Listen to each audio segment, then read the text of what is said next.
Canadian whiskey has a long history that dates back to the late 18th century.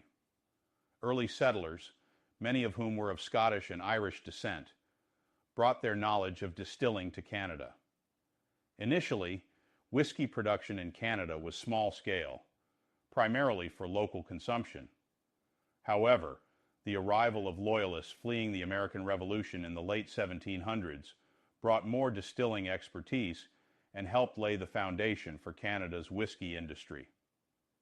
The 19th century saw the rise of several major distilleries, including Hiram Walker's Distillery, which was established in 1858 in Windsor, Ontario.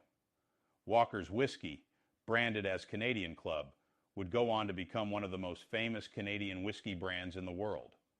Other key players included Gooderham and Wharton Seagrams, both of which would shape the industry for decades to come. Canadian whiskey gained international prominence during Prohibition in the United States, 1920-1933, when American consumers turned to Canada as a source for high-quality whiskey. Smugglers and bootleggers played a key role in bringing Canadian whiskey across the border, helping to cement its reputation among American drinkers.